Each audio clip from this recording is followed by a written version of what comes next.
ఆలోచన చేద్దాం. లేఖనాల్లో నుండి నాకు ఇవ్వబడిన సమయంలో కొద్ది నిమిషాలు దేవుని మాటలు మనం ఆలోచన చేద్దాం. మనందరికి బాగా తెలిసిన లేఖన భాగం తెస్సలోనికైకి రాసిన మొదటి పత్రిక 5వ అధ్యాయం. అపోస్తలుడైన పౌలు తెస్సలోనిక సంఘానికి రాసిన మొదటి పత్రిక 5వ అధ్యాయం 15వ వచనం నుంచి నేను చదువుతున్నాను. దయచేసి అందరూ తీసి చూడవలసిందిగా ప్రభు పేరట మనవి చేస్తున్నాను. తెస్సలోనికైకి రాసిన మొదటి పత్రిక 5వ అధ్యాయం 15వ వచనం నుంచి. ఎవడును కీడునకు ప్రతి కీడు ఎవనికైనను చేయకుండా చూచుకొనుడి. మీరు ఒకని ఎడల ఒకడును మనుషులందరి ఎడలను ఎల్లప్పుడూ మేలైన దాన్ని అనుసరించి నడుచుకొనుడి. ఎల్లప్పుడూ సంతోషంగా ఉండుడి. ఎడతెగక ప్రార్థన చేయుడి. ప్రతి విషయమునందును కృతజ్ఞతాస్తుతులు చెల్లించుడి. ఎలాగు చేయుట యేసుక్రీస్తునందు మీ విషయంలో దేవుని చిత్తము. చిన్న మాట ప్రార్థన చేద్దాం. మహాగణుడా, మహోన్నతుడా, పరిశుద్ధుడా, నీ పరిశుద్ధ నామాన్ని బట్టి నీకు స్తుతులు, స్తోత్రాలు, వందనాలు చెల్లిస్తూ ఉన్నాం ప్రభువా. నీ అత్యున్నతమైన కృపలో మమ్మల్ని, మా కుటుంబాలను మీరు కాచి కాపాడిన విధానాన్ని బట్టి నీకు స్తోత్రాలు. ప్రాముఖ్యంగా మా ప్రియ సహోదరులు, ప్రియులు తిమోతి గారి కుటుంబంలో మీరు చూపిన నీ అత్యున్నతమైన కృపను బట్టి నీకు స్తోత్రాలు చెల్లిస్తూ ఉన్నాం. బిడ్డలు బలహీన పరిస్థితుల్లో ఉండగా మీరు కృప చూపించి ఇచ్చిన ఆరోగ్యాన్ని బట్టి నీకు స్తోత్రాలు. అదేవిధంగా ప్రభువా, మీరు చేసిన మేలులన్నిటిని బట్టి సంఘం అంతటినీ సమకూర్చి నిన్ను స్తుతించడానికి బిడ్డలు ఏర్పాటు చేసిన ఈ కూడికలో నన్ను కూడా ఉంచినందుకు స్తుతిస్తున్నాం. ప్రభువా, మీరు మమ్మల్ని ప్రేమించి మాకు అనుగ్రహించిన రక్షణ విషయంలో ప్రాముఖ్యంగా నీ నామాన్ని బట్టి స్తుతిస్తున్నాం. ఈ సమయంలో మీరు మాకు ఇచ్చిన ఈ లేఖన భాగాన్ని బట్టి వందనాలు. ఈ లేఖన భాగాన్ని మా కోసం విరిచి వడ్డించండి. సరైన రీతిలో వివరించండి. మాకు అర్థమయ్యే రీతిలో బోధించండి. ప్రభువా, నిలువబడిన దాసుని మరుగుపరచండి. సిగ్గుపడనక్కర్లేని పనివానిగా, సత్యవాక్యమును సరిగా విభజించువానిగా, మీరు వాడుకొను అర్హమైన పాత్రగా నీ దాసుని నుంచి మీరు మహిమ పొందండి. మీరే మాతో సూటిగా, తేటగా, స్పష్టంగా మాతో మాట్లాడి మహిమ పొందమని మాట్లాడగలిగిన యేసుక్రీస్తు నామములో స్తుతించి వేడి ప్రార్థన చేసి అడిగి వేడుకుంటూ ఉన్నాము తండ్రి, ఆమేన్. క్రీస్తునందు ప్రియ దేవుని బిడ్డలారా, సహోదరి సహోదరులారా, ఈ చదవబడిన ఈ లేఖన భాగం దాదాపు మనందరికీ బాగా తెలిసిందే. అయితే ఈ కృతజ్ఞత అనేది బైబిల్ గ్రంథంలో ఉన్న ప్రధానమైన అంశాలలో ఇది ఒకటి. ప్రధానమైన అంశాలు కొన్ని ఉన్నాయి. వాటిలో ఈ కృతజ్ఞత స్తుతి చెల్లించటం అనేది అత్యంత కీలకమైన ప్రాముఖ్యమైన విషయం. ఎందుచేత ఈ మాటను నేను మీకు తెలియజేస్తున్నానంటే, ఇప్పుడు మనం చదివిన ఈ లేఖన భాగం మనందరికీ తెలిసిందే. కానీ ఈ సందర్భాన్ని నేను మీకు గుర్తు చేస్తాను. అప్పుడు దీని ప్రాముఖ్యత ఏంటో మనకి అర్థమవుతుంది. పౌలు తెస్సలోనిక సంఘానికి ఉత్తరాన్ని రాస్తూ 4-5 అధ్యాయాలు, ఈ 2 అధ్యాయాలు కూడా యేసు ప్రభు యొక్క రెండవ రాకడను గురించి రాశాడు. ఈ రెండవ రాకడను గురించి రాస్తూ రెండవ రాకడ దగ్గర పడుతున్న ఆ సందర్భంలో ఖచ్చితంగా మీరు ప్రతిరోజు ప్రతి సమయంలో ఈ పనులు చేయండి అని చెప్పి 4 పనులను గురించి రాశాడు.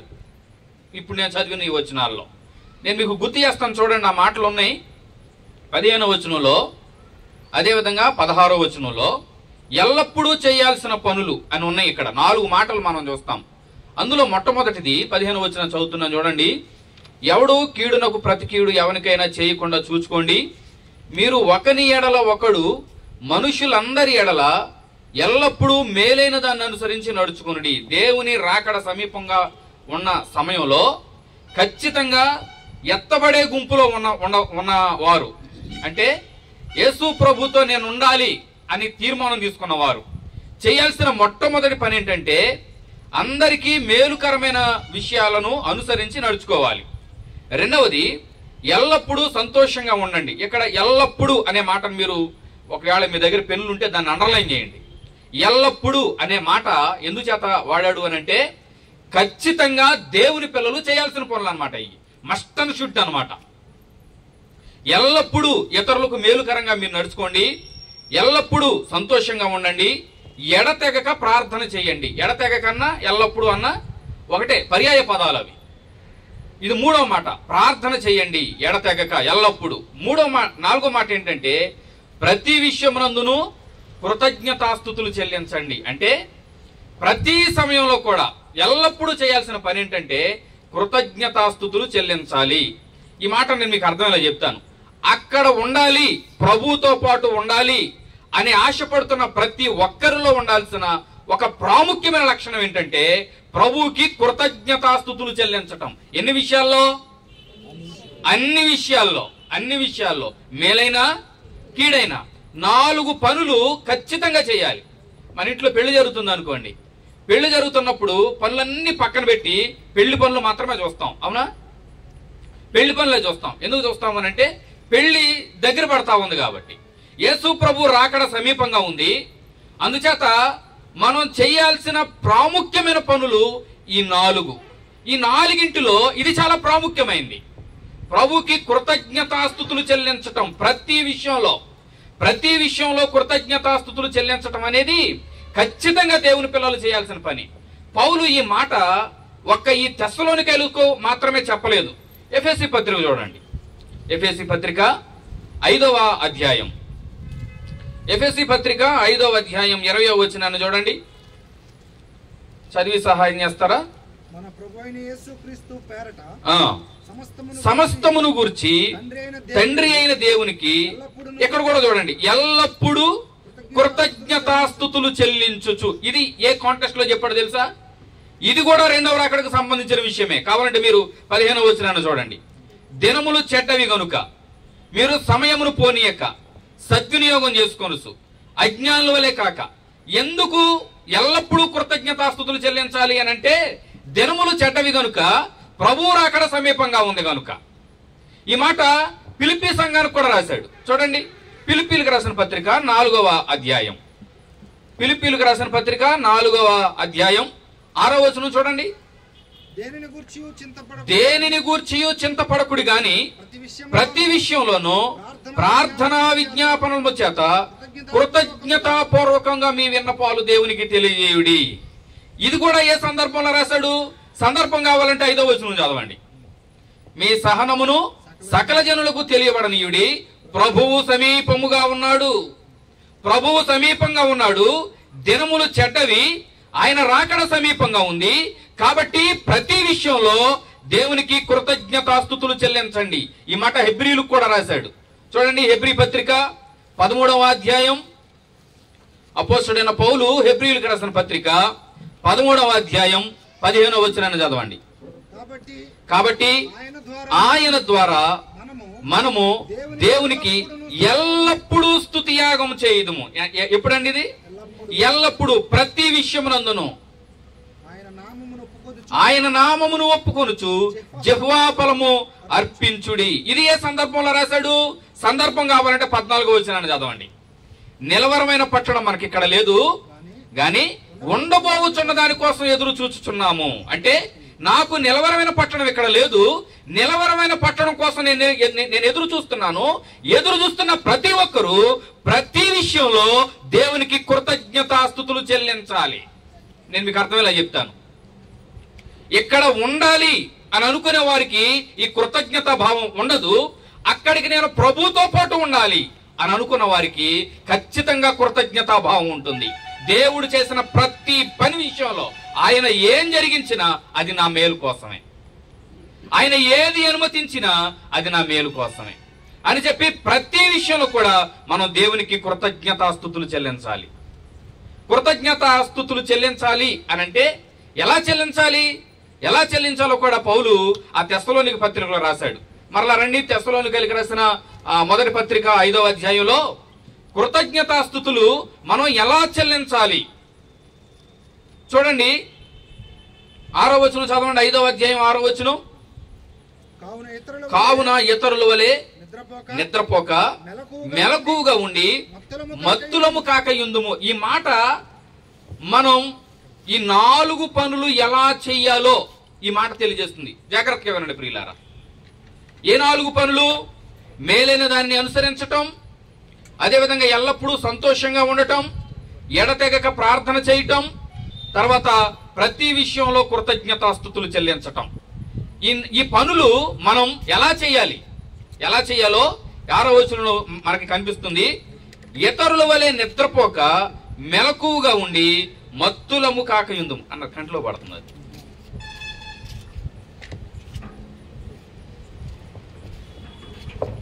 నిద్రపోక మెలకువగా ఉండి మత్తులము కాకయుందుము. ప్రియులరా, ఇక్కడ మెలకువ అనే మాట మనకి కనిపిస్తుంది. మెలకువ, దానికి గ్రీక్ లో గ్రిగోరియా అనుంది. ఆ మాటకు అర్థం ఏంటంటే ఆధ్యాత్మికంగా సిద్ధపాటు కలిగి ఉండి మనం ఈ పనులు చేయాలి. కృతజ్ఞతా కూడికలు పెట్టాలి, కృతజ్ఞతాస్తుతులు చెల్లించాలి అని చెప్పి నామకార్థంగా పెట్టుకున్నాం అనుకోండి, దానివల్ల ఉపయోగం లేదు. ఈ కృతజ్ఞతాస్తుతులు చెల్లించే ఈ పని ఆధ్యాత్మికంగా మెలకువగా ఉండి సిద్ధపాటు కలిగి ఉండి, ప్రభువా నువ్వే ఈ పనిని అనుమతించావు, దీని వెనుక నీ ఉన్నతమైన ఉద్దేశం చాలా గొప్పది, నువ్వు ఒక ఉన్నతమైన ఉద్దేశంతో దీన్ని నువ్వు అనుమతించావు అని చెప్పి ప్రతి విషయంలో ఆధ్యాత్మిక మెలకువ కలిగి ప్రభుని స్తుతించాలి. ఇక్కడ నెగిటివ్ మాట ఒకటి ఉంది, మత్తులమై ఉండక, మత్తులము కాక. ప్రియులరా, ఈ మత్తులము కాక అనే మాట ఎందుకు రాశాడంటే దానికి గ్రీక్ లో నెపో అనుంది. దానికి అర్థం ఏంటంటే మద్యం త్రాగిన వ్యక్తి వలె కాక. ఫుల్గా తాగేశాడండి, మెలకుగానే ఉన్నాడు. ఫుల్గా తాగేశాడు, మెలకుగానే ఉన్నాడు, కానీ చేయాల్సిన పనులు కరెక్ట్ గా చెయ్యలేడు. ఎందుకు చేయలేడు? అతను మత్తుడై ఉన్నాడు.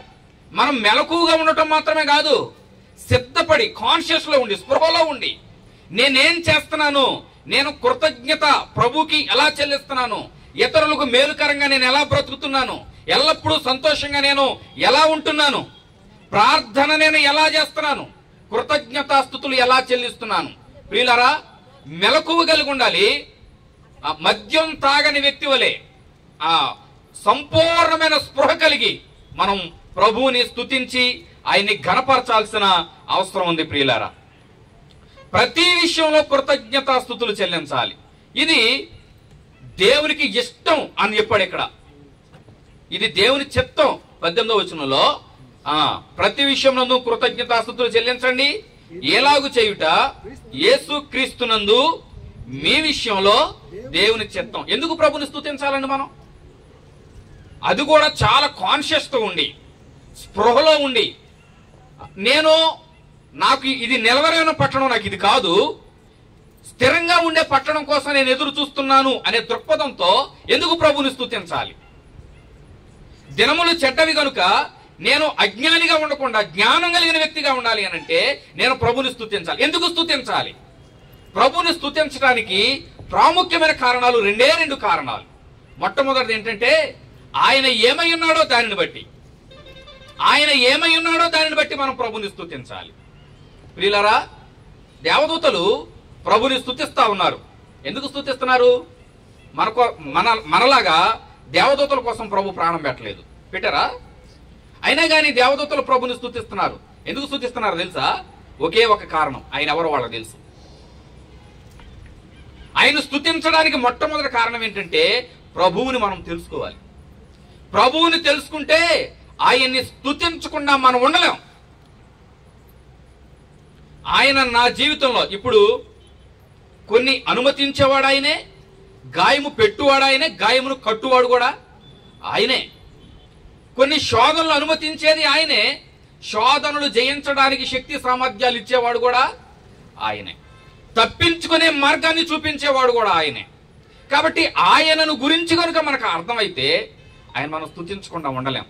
మొట్టమొదటిది, ఆయన స్తుతించడానికి కారణం ఏంటంటే ఆయన ఎవరో అర్థమైతే చాలు. మనకి ఆయన ఎవరో అర్థమైతే చాలు. రెండవది ఏంటంటే ఆయన చేసిన కార్యాలు. ఇక్కడ మనం ఆగి ఆలోచించాలి, ఆయన మన కోసం ఏం చేశాడు. అది గనక మనకు అర్థమైతే ఖచ్చితంగా ఆయన మనం స్తుతిస్తాం, ఆయన నామాన్ని మనం ఘనపరుస్తాం. వ్యక్తిగతంగా మనం ప్రతి విషయంలో ప్రభుని స్తుతిస్తాం. ఇలా సంఘంగా సమాజాన్ని సమకూర్చి మనం ఖచ్చితంగా ప్రభుని స్తుతిస్తాం. 111వ కీర్తనలోనికి రండి.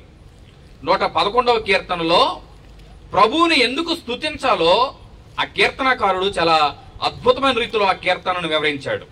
111వ కీర్తన.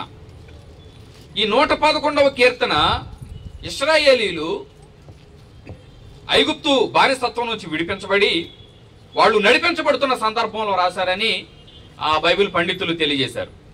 111వ కీర్తనలో ఆయన చేసిన పనులు మనకి కనిపిస్తాయి. నేను మీకు కొన్ని మాటలు గుర్తు చేస్తాను చూడండి. ఆయన మన కోసం చేసిన పనులు ఆనాటి ఇశ్రాయేలీలకు మాత్రమే కాదు, ఈనాటి మనకు కూడా ప్రభు చేసిన కార్యాలు. 2వ వచనం చదవండి. 111వ కీర్తన 2వ చరణం. యెహోవా క్రియలు గొప్పవి. యెహోవా క్రియలు గొప్పవి. ఆయన చేసిన కార్యాలను గురించి ఈ కీర్తనకారుడు ఏమని చెప్తున్నాడంటే, ఆయన చేసిన పనులు గొప్పవి, అందుకు నేను ప్రభుని స్తుతిస్తాను. 3వ చరణం చదవండి. ఆయన కార్యము మహిమా ప్రభావము గలది. ఆయన చేసిన పనులు మహిమా ప్రభావములు కలిగినవి, అందుచేత నేను ఆయన స్తుతిస్తాను. 4వ చరణం చదవండి. ఆయన తన ఆశ్చర్య కార్యములకు జ్ఞాపకార్థ సూచన నియమించి ఉన్నాడు. ఆయన చేసిన కార్యాలను ఈ కీర్తనకారుడు ఏమన్నాడు తెలుసా? ఆశ్చర్య కార్యాలు అని అన్నాడు. మొదటిగా ఆయన క్రియలు గొప్పవి అని అన్నాడు. రెండవది ఆయన కార్యాలు మహిమా ప్రభావములు కలిగినవి అని అన్నాడు. మూడవది ఆయన కార్యాలు ఆశ్చర్య కార్యాలు. వాటిని మనం జాగ్రత్తగా నిదానించి చూస్తే షాక్ తింటాం. అటువంటి కార్యాలు. ఇశ్రాయేలీలు నడుచుకుంటూ వస్తున్నారు. ముందు ఎర్ర సముద్రం ఉంది, వెనకాల ఫరో సైన్యం ఉంది, ఈ పక్కన కొండలు ఉన్నాయి, ఈ పక్కన కొండలు ఉన్నాయి. వాళ్ళు ఎట్టి వెళ్లాలో తెలియదు. కానీ దేవుడు చేసిన ఆశ్చర్య కార్యం ఎర్ర సముద్రాన్ని పాయలు చేశాడు. అసలు మనం ఆలోచిస్తే మన ఊహకు మించిన కార్యం అది. ఇశ్రాయేలీలు కూడా ఫిక్స్ అయిపోయారు మానసికంగా, ఈ రోజు మేము చచ్చిపోతాం. కానీ ప్రభు చేసిన కార్యం, అందుచేత వాళ్ళ ప్రయాణంలో ప్రభు చేసిన కార్యాలను గురించి ఈ కీర్తన రాశారు. ఆయన చేసిన క్రియలన్నీ గొప్పవే. వాళ్ళు కొంచెం ముందుకు వెళ్ళారు, ఎర్ర సముద్రాన్ని దాటి ముందుకు వెళ్ళారు. ముందుకు వెళ్ళిన తర్వాత వాళ్ళు తినటానికి తెచ్చుకున్న ఆహారం అయిపోయింది. అప్పుడు దేవుడు వారికి దేవదూతలు తినే ఆహారాన్ని పెట్టాడు. త్రాగటానికి మంచినీళ్లు లేవు, బండ నుండి నీళ్లను రప్పించాడు. నీళ్లు కనపడుతున్నాయి, తాగటానికి వాళ్ళు కొంచెం నోట్లో వేసుకుంటే అవి చేదుగా ఉన్నాయి. ఆ నీటిని మధురంగా మార్చేశాడు. ఇలా వాళ్ళ ప్రయాణంలో దేవుడు చేసిన కార్యాలు, ఈరోజు ఈ కుటుంబంలో దేవుడు చేసిన కార్యాలు, ఈరోజు మన కుటుంబాలలో ప్రభు చేస్తున్న కార్యాలు, ఈరోజు వ్యక్తిగతంగా నీ జీవితంలో ప్రభు చేస్తున్న కార్యాలు, ఈ కార్యాలన్నిటినీ మనం జాగ్రత్తగా ఆలోచించగలిగితే ఆయన్ని స్తుతించకుండా, ఆయనకు కృతజ్ఞతాస్తుతులు చెల్లించకుండా మనం ఉండలేం. అందుచేత ఈ మొదటి చరణంలో ఏమంటాడంటే, యెహోవాను స్తుతించుడి, యథార్థవంతుల సభలోను సమాజంలోను పూర్ణ హృదయంతో నేను యెహోవాకు కృతజ్ఞతాస్తుతులు చెల్లిస్తాను. 111వ కీర్తన మొదటి చరణంలో పూర్ణ హృదయంతో నేను దేవునికి కృతజ్ఞతాస్తుతులు చెల్లిస్తాను. కారణం ఏంటంటే ఆయన మన పక్షాన చేసిన కార్యాలు గొప్ప కార్యాలు, మహిమా ప్రభావములు కలిగిన కార్యాలు. 4వ చరణంలో ఆశ్చర్య కార్యాలు. 6వ చరణం చూడండి.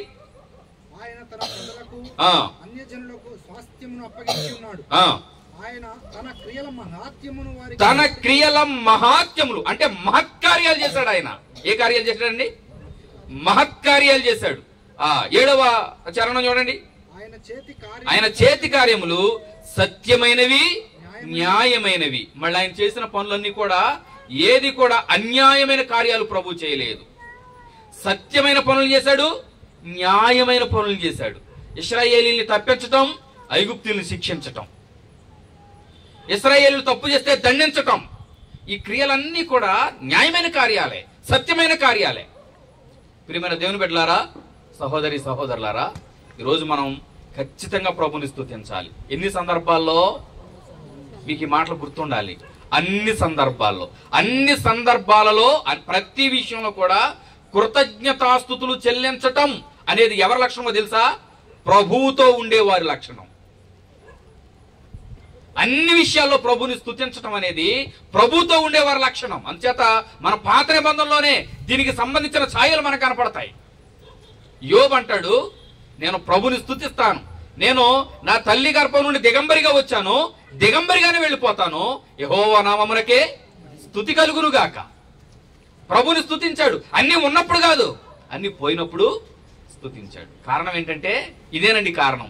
ప్రభువుతో ఉండేవారు ఈ లోకంలో జరిగే ఈ కార్యాలను బట్టి, అది ఏది జరిగించినా సమస్తం సమకూడి మేలు కోసమే జరుగుతున్నాయి అన్న దృక్పథంతో ప్రభుని స్తుతిస్తారు. ఇక్కడ ఇక్కడ ఇక్కడ ఇంకొక మాటను ఈ కీర్తనకారుడు ఇంకొక మాటను తెలియజేశాడు, చాలా ప్రాముఖ్యమైన మాట. 4వ చరణం చదవండి. ఆయన తన ఆశ్చర్య కార్యములకు జ్ఞాపకార్థ సూచనను నియమించి ఉన్నాడు. జ్ఞాపకార్థ సూచనలు కూడా నియమించాడు, స్మారక చిహ్నాలు. ఇశ్రాయేలీలు వాళ్ళు యొర్దాను దాటిన తర్వాత యెహోషువ ఏమన్నాడంటే, యొర్దానులో ఉన్న రాళ్లు తీసుకుని రండి బయటికి అని అన్నాడు.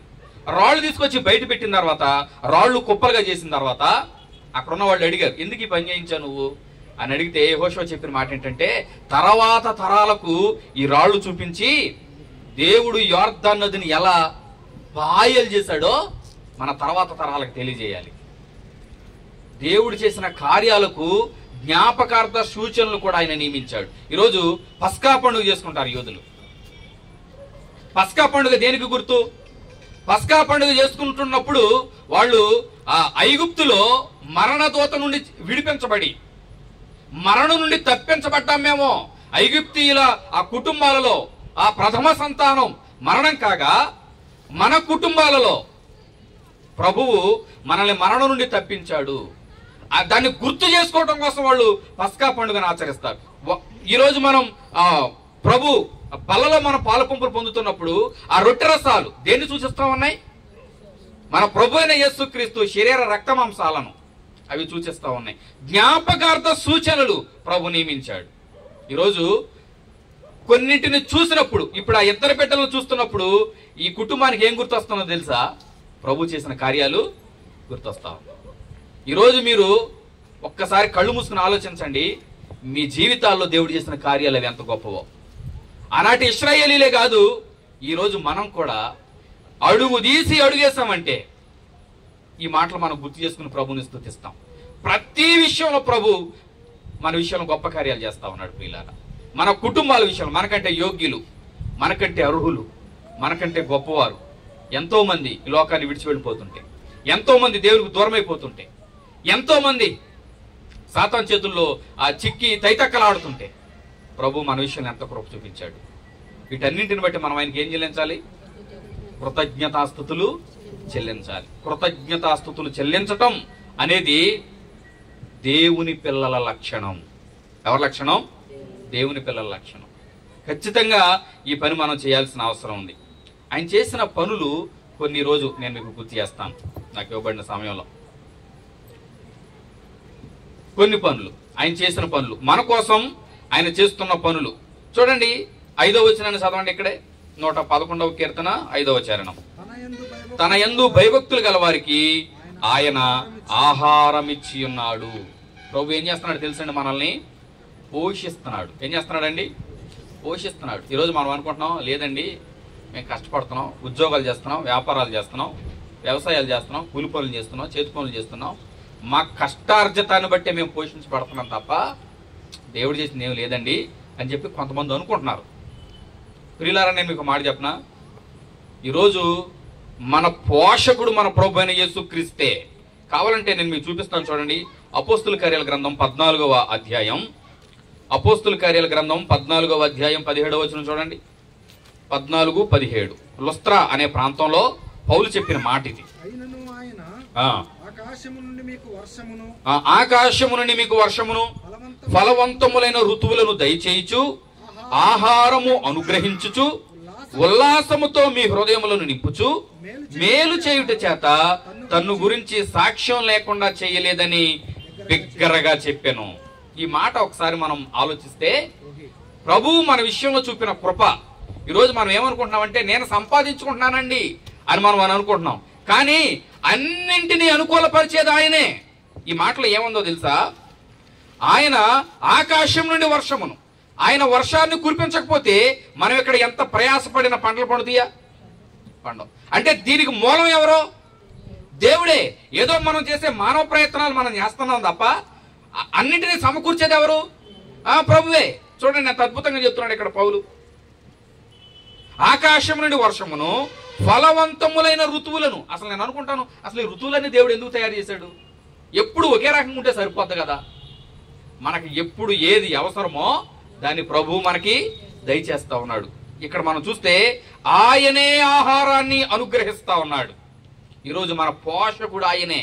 ఈరోజు ప్రియులారా, మనం చేస్తున్న కష్టాన్ని బట్టి, మన ప్రయాసను బట్టి కాదు, కానీ దేవుడు తన ఉన్నతమైన కృప చేత మనల్ని పోషిస్తా ఉన్నాడు. ఈరోజు మనం 4 మెతుకులు తింటున్నామంటే దానికి కారణం ఎవరో తెలుసా? దేవుడే. అన్నం దగ్గరికి వెళ్ళామంటే, ఏదన్నా మనం తింటున్నాము అంటే దానికి కారణం ప్రభువా నువ్వేనయ్యా, నువ్వే నాకు ఆహారం ఇచ్చావు, నువ్వే నాకు ఆహారం ఇచ్చావు. దేవుడు తన పిల్లల విషయంలో ఎంత శ్రద్ధ కలిగి ఉన్నాడంటే, మీరు చింతించొద్దు, ఏమి తిందుమా, ఏమి తాగుదుమా, ఏమి ధరించుకుందుమా అని మీరు చింతించొద్దు. మీకు ఇది కావాలని మీ పరలోకపు తండ్రికి తెలియను. అంటే మన గురించి ఎంత జాగ్రత్త ఆయన కలిగి ఉన్నాడు, మన విషయంలో ఆయన ఎంత బాధ్యత కలిగి ఉన్నాడు ప్రియులారా.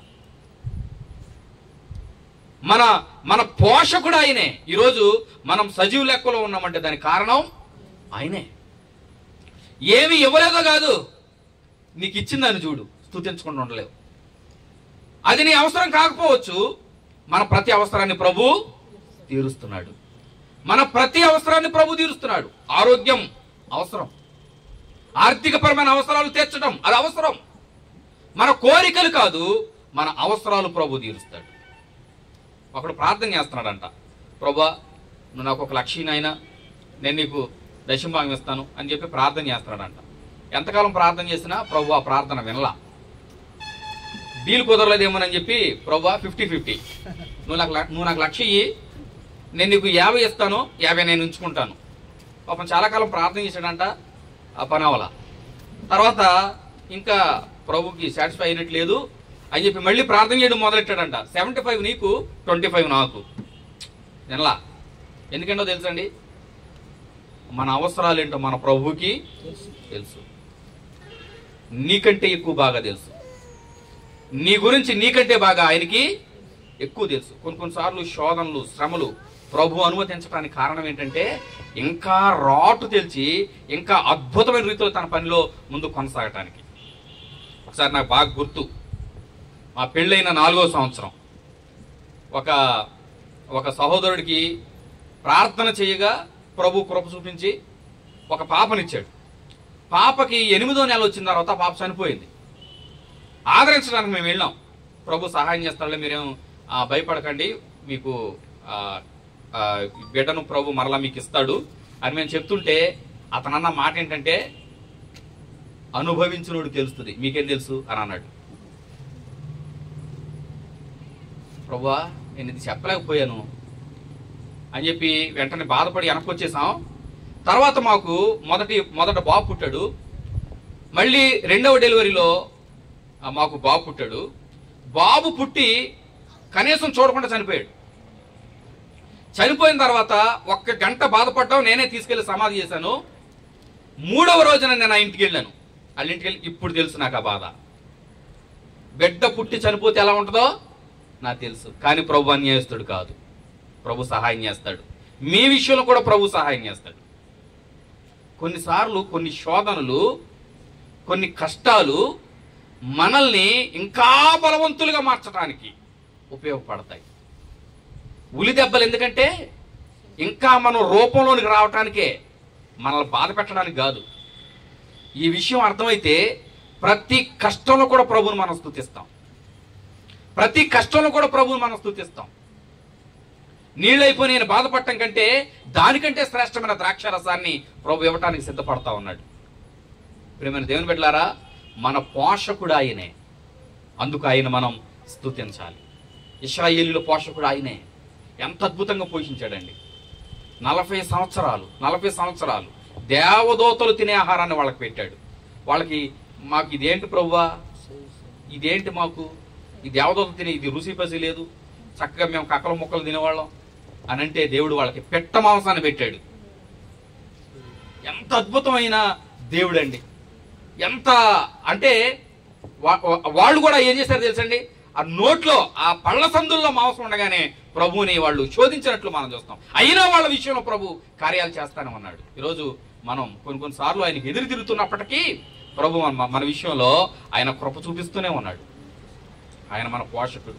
ఈరోజు మీరు చేస్తున్న పనులను బట్టి కాదు, కానీ తన కృప చేత మనల్ని ఆయన పోషిస్తున్నాడు. రెండవది ఏం చేస్తున్నాడు తెలుసండి? రెండవది ఏం చేస్తున్నాడు? ఎల్లప్పుడూ ఆయన చేసే పనులు ఇవి. ఎల్లప్పుడూ నేను ఎందుకు ఆయన స్తుతించాలి అనే ప్రశ్న నువ్వు వేసుకుంటే, ఎల్లప్పుడూ నన్ను ఆయన పోషిస్తున్నాడు, అందుకు నేను ఆయన స్తుతిస్తాను. రెండవది, ఎల్లప్పుడూ మనకి జయం అనుగ్రహిస్తున్నాడు. చూడండి, రోమీయులకు రాసిన పత్రిక 8వ అధ్యాయం, రోమీయులకు రాసిన పత్రిక 8వ అధ్యాయం 37వ వచనం చూడండి. 37వ వచనం, అయినను మనలను ప్రేమించిన వాని ద్వారా మనము వీటన్నిటిలో అత్యధిక విజయము పొందుచున్నాము. ఇది ప్రజెంట్ కంటిన్యూస్ టెన్స్ లో ఉంది, అంతేనన్నా? మీరు ఎప్పుడు చదవండి ఈ వచనం, ఆ రోజు సరిపోద్ది. ఇది పొందుచున్నాము అంటే ఈ సమయంలో నేను ఓడిపోకుండా నిలబడున్నానంటే దానికి కారణం ఎవరు? ప్రియులారా, మీరు జాగ్రత్తగా ఆలోచించండి. ఎవరిని మృంగుదునా అని సాతాను గర్జించు సింహం వలె వెదకుచూ తిరుగుచున్నాడు. సాతాను చేతుల్లో, అపవాది చేతుల్లో ఈ లోకాధికారులు ఉన్నారు. ఈ అపవాది చేతుల్లో మనకి బాగా తెలిసిన విషయాలే.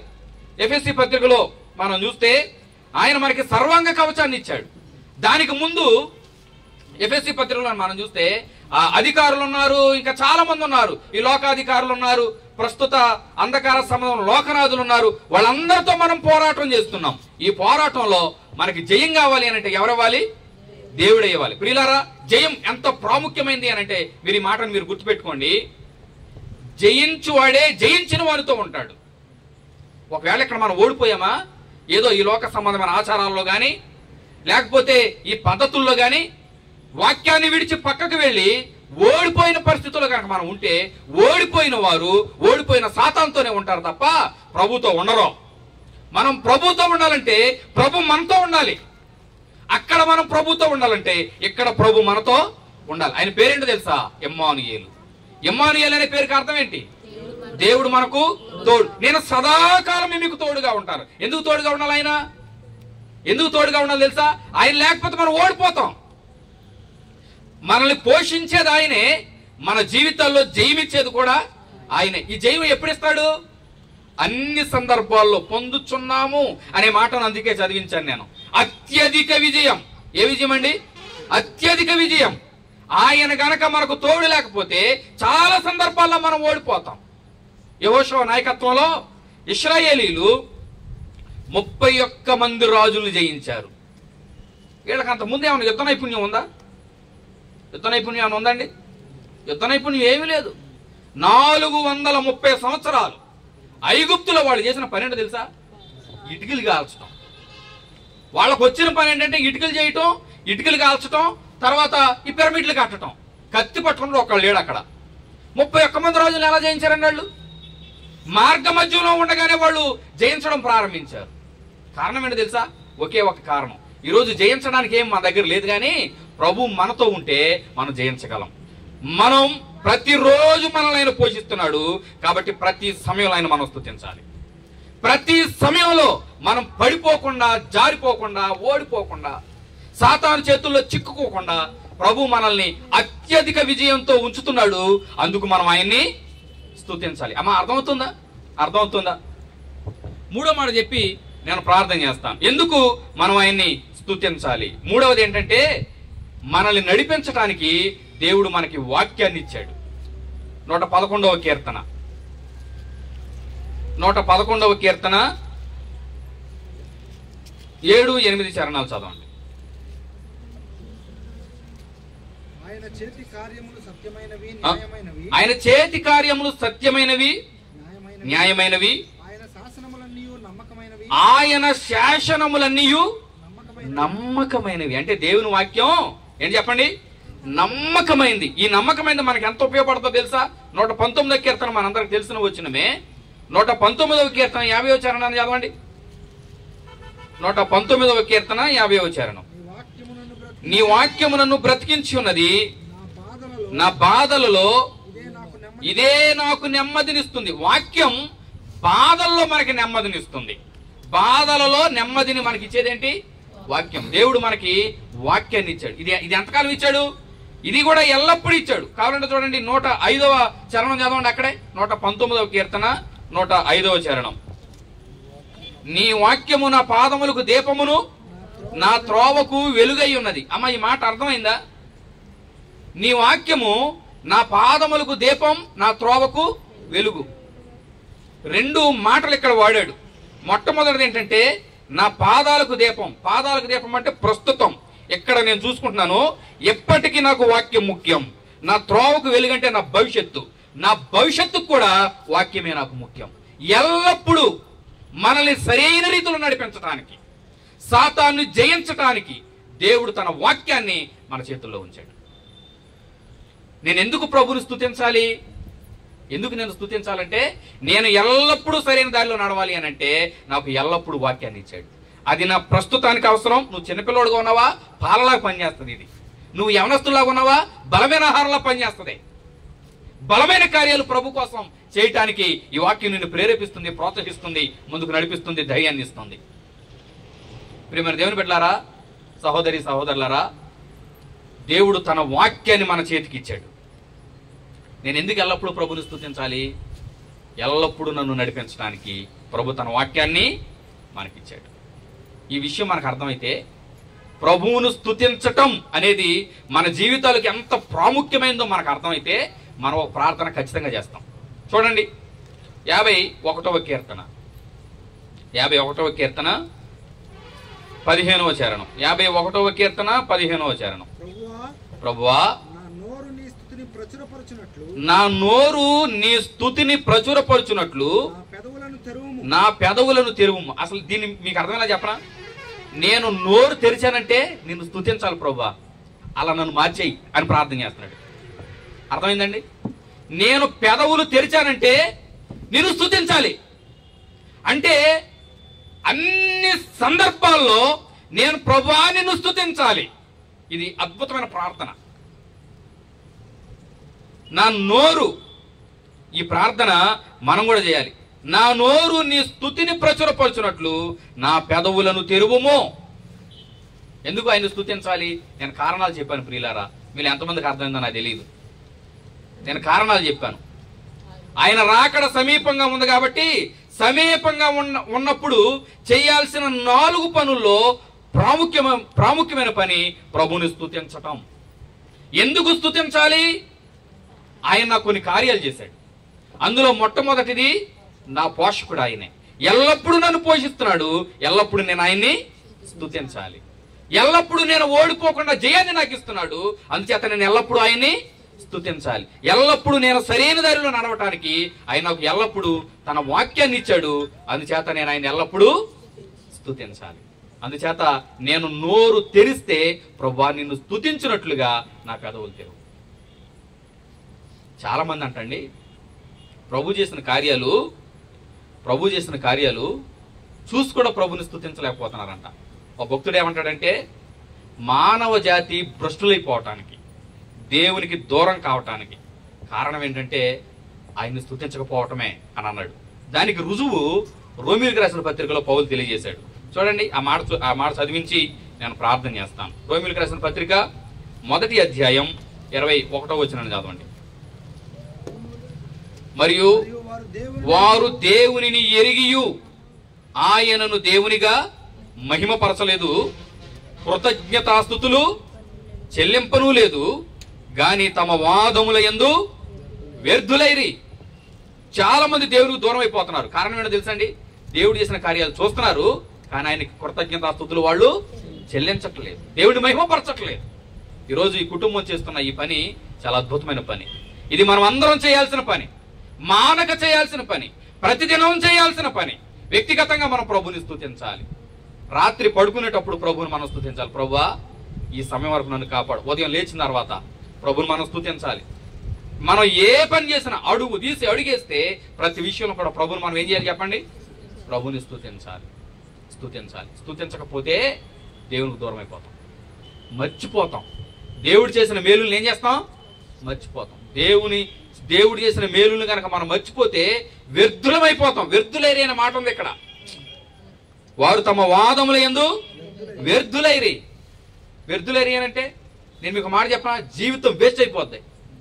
ప్రభువుని స్తుతించే అనుభవం లేకపోతే, దేవుడు ఒక ఉన్నతమైన ఉద్దేశంతో మనల్ని ఇంకా భూమి మీద ఉంచాడు, ఆ ఉద్దేశం నెరవేర్చకపోతే వేస్ట్ అయిపోద్ది. ఈ మైక్ తయారు చేసిన ఒక ఉద్దేశం ఉంది. ఈ మైక్ దీనివల్ల అనేక మంది వాయిస్ బయటికి వెళ్ళాలి, ఈ ఉద్దేశంతో ఈ మైక్ తయారు చేశాడు. ఇది గనక పనిచేయలేదు అనుకోండి, దీనివల్ల ఏమైనా ఉపయోగం ఉంటుందా అండి? ఉండదు, వేస్ట్ అనమాట. ఇంకా దీనివల్ల ఉపయోగం లేదు. ఇక దీన్ని తీసుకెళ్ళి బయటపడేయటమే. దేవుడు మనల్ని ఇంకా భూమి మీద ఉంచాడు. జీవితాలు వ్యర్థం కాకుండా ఉండాలి అని అంటే ఖచ్చితంగా మనం ప్రభువుని స్తుతించాలి. స్తుతించటం అనేది ఒక అద్భుతమైన లక్షణం, ప్రభువు పిల్లల లక్షణం. నేను ఇంకో మాట చెప్పనా, ప్రభువు పిల్లలకు మాత్రమే ఉన్న లక్షణం. బయట చూస్తే కృతజ్ఞత లేని వారు అనేక మంది మనం బయట కనపడతారు, కానీ దేవుని పిల్లలు ప్రతి విషయంలో దేవునికి కృతజ్ఞతాస్తుతులు చెల్లిస్తారు. అటువంటి ఆ ఉన్నతమైన స్థితిని మరి కలిగి ఉన్న ఈ కుటుంబాన్ని బట్టి, అదేవిధంగా మిమ్మల్ని అందరిని బట్టి నేను ప్రభువుని మనసారా స్తుతిస్తూ ఈ మాటలు ముగిస్తున్నాను. దేవుడి మాటలు మన వినికిళ్ళు ఆశీర్వదించును గాక. ఆమేన్. చిన్న మాట ప్రార్థన చేస్తాను. ప్రేమ కలిగిన తండ్రి, నీ నామాన్ని బట్టి వందనాలు. ఈ రాత్రి మీరు మాతో మాట్లాడిన మాటలను బట్టి నీకు స్తోత్రాలు. మా దేవా, మా ప్రభువా, ఇదిగోనైనా మేమెందుకు నిన్ను స్తుతించాలి? ప్రతి విషయంలో మేమెందుకు స్తుతించాలి? నీ ప్రియకుమారుడు మమ్మల్ని తీసుకుని వెళ్ళటానికి రాబోతూ ఉండగా ఎత్తబడే గుంపులో మేము ఉండాలి అని అంటే ఖచ్చితంగా నిన్ను స్తుతించాలి అని మాకు తెలియజేశారు. నీకు స్తోత్రాలు ప్రభువా. అదేవిధంగా ఈ లోకంలో మేము ప్రతి విషయంలో ఎందుకు స్తుతించాలి అని అంటే, ఎల్లప్పుడూ మీరే మమ్మల్ని పోషిస్తున్నారు, ఎల్లప్పుడూ మీరే మాకు జయమిస్తున్నారు, ఎల్లప్పుడూ మేము సరైన దారిలో నడవటానికి నీ వాక్యం ఇచ్చారు. అంత మాత్రమే కాకుండా మాకు రక్షణ ఇచ్చారు. నీ ప్రియకుమారుని రక్తంలో మమ్మల్ని కడిగారు, విమోచించారు. నీకు స్తోత్రాలు నాయన. మీరు చేసిన ఈ కార్యాలన్నింటిని బట్టి ప్రతి విషయంలో నేను కృతజ్ఞతాస్తుతులు చెల్లించి నీ నామాన్ని ఘనపరిచే భాగ్యం మాకు దయచేయండి. దావీదు ప్రార్థన చేసినట్లుగా మా పెదవులు తెరిస్తే నిన్ను స్తుతించటానికే అటువంటి ఉన్నతమైన స్థితిని మీరు మాకు అనుగ్రహించండి. ప్రాముఖ్యంగా ఈ కుటుంబాన్ని దైగిలిన చేతులకు అప్పగిస్తున్నాం. నీ పరిచర్యలో ఘనమైన రీతిలో వాడబడుతున్న ప్రభువా, మరి ప్రియులు తిమోతి గారి కుటుంబంలో మీరు చూపిన నీ అత్యున్నతమైన కృపను బట్టి నీకు స్తోత్రాలు. నీ పని వారు చేస్తూ ఉండగా వారి పనిని మీరు జరిగిస్తా ఉన్నారు. నీకు స్తోత్రాలు. బలహీనతల్లో బలమిచ్చారు, ఆర్థికపరమైన అవసరాలు తీరుస్తున్నారు ప్రభా, అవసరాలు మీరు తీరుస్తున్నారు. నీకు స్తోత్రాలు చెల్లిస్తూ ఉన్నాం. స్థానిక సంఘాన్ని ప్రభా, మరి స్థానిక సేవకుల్ని, అదేవిధంగా చేరువచ్చిన వారందరినీ నీ దయగలిగిన చేతులకు అప్పగిస్తూ నీ కృపలో జ్ఞాపకం చేసుకోమని ప్రభా, ఇక్కడ ఉన్న మేమంతా అన్ని విషయాల్లో నిన్ను స్తుతిస్తూ నీ నామాన్ని ఘనపరుస్తూ నీ నామాన్ని ఘనపరిచే భాగ్యం మా అందరికీ మీరు అనుగ్రహించమని, మహిమ మీరే పొందమని సర్వశక్తి మిక్కిలి కనికరం కలిగిన యేసుక్రీస్తు నామములో స్తుతించి వేడి ప్రార్థన చేస్తున్నాము తండ్రి. ఆమేన్. ప్రియులారా, అందరికీ వందనాలు.